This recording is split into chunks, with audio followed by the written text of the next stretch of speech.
Hello, everyone. This is Jeanette Schliga with VGA, and here is Lynn Broderick, who is here to help celebrate VGA's 4th birthday. Thank you so much, Lynn, for sharing this presentation with us. You are going to share with us clarity, not word count. Lynn, thank you so much, and take it away. Thank you, Jeanette. I'm really happy to be here. You're just such a great group to belong to.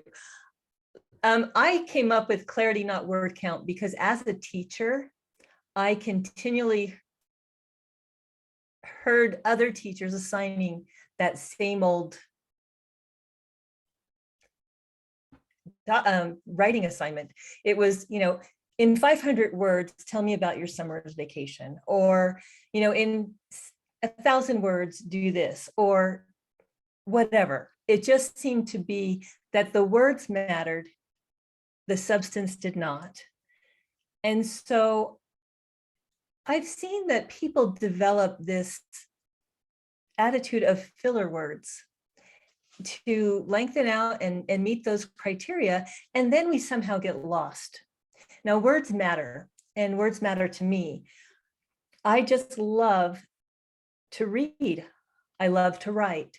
And if you're a writer, you hope others will read what you write. That's usually the purpose. So with these undesirable habits, I wanted to talk a little bit about clarity and how to obtain that.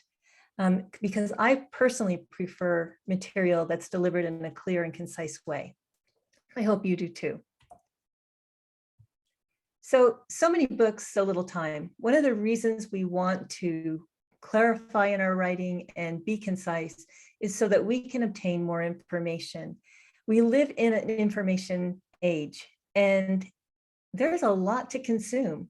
Think about it. We read on our phones, we read, wherever we go, there's always more written material, whether it's digital or paper.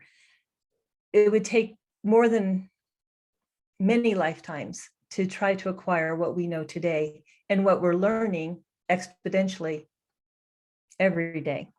So let's become more selective, but also let's provide writing that allows people to come into our world and spend that little bit of time and enrich their lives so they can move on to the next opportunity. So I love this quote by Thomas Jefferson. He said, "The most valuable of all talents is that of never using 2 words when one will do." And I've really tried to apply that, although I do have my favorite words, and some people call me on that. But if you have a favorite word, that's part of you. And when you write, it's part of you. So keep those words in there. A university professor by the name of Richard Lanham developed the Paramedic Method.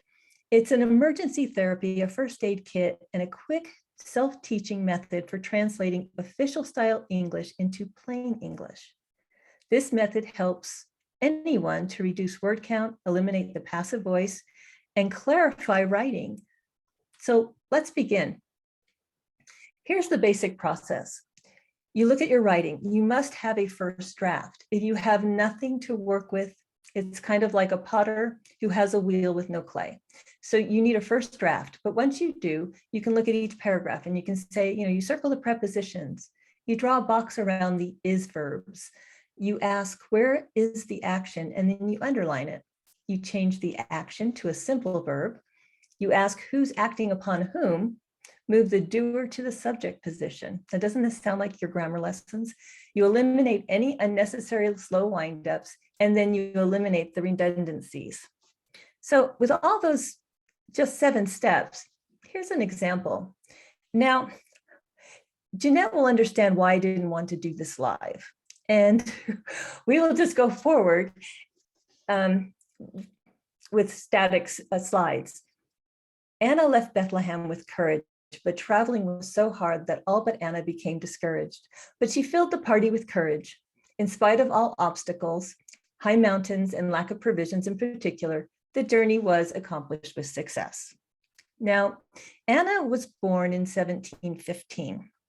And this is just an excerpt from a memoir that was written about her or transcribed from something that she has written earlier. It was typewritten, it contained editing marks, but this passage was left untouched except to point out a transposition in the word obstacles. but here's my attempt at doing so. So I followed the process. I circled the prepositions. I drew a box around the is verb forms. I asked, where is the action, and underlined it. I changed the action to a simple verb. Ask, who's acting upon whom? I moved the doer to the subject position, eliminated any unnecessary slow windups, and eliminated redundancies. Now, some people have questioned if but was a conjunction or a preposition, but can serve as both a conjunction, a preposition, an adverb. So I just thought I'd let you know that because people have asked. In using the paramedic method, in this particular passage, the 42 word count was reduced to 21 words. And this is what I came up with. Anna filled the party with courage as they traveled from Bethlehem through the high mountains to Shawnee territory, despite scant provisions. I would think that this would be a more lyrical and desirable phrase to read than the one previously shown. You might have a different outcome. And if you do, and you see this, and you want to stop the slide and work it, please send it to me. I'd love to see it. Now, once you complete the process of practicing the paramedic method, what you'd like to do is produce a clean copy of your writing. Never try to work on top of a messy copy.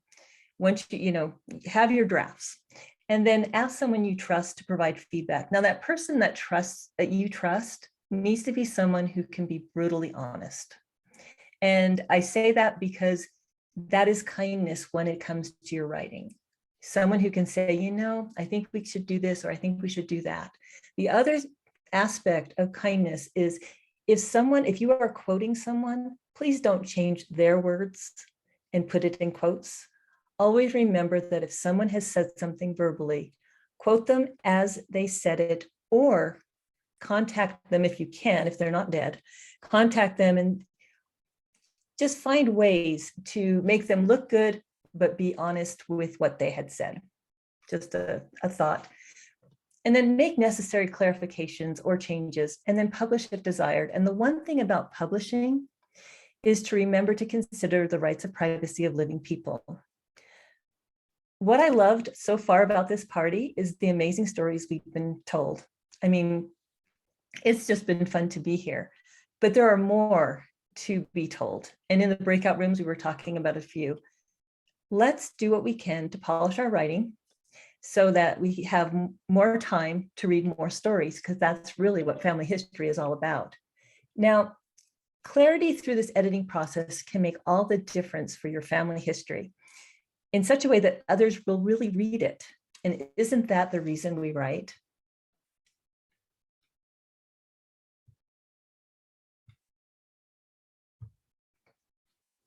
And I just want to thank the Virtual Genealogical Society for this opportunity to be here. I've loved getting to know Jeanette. I've always appreciated Catherine Wilson and Dan Earl, and it's been a lot of fun.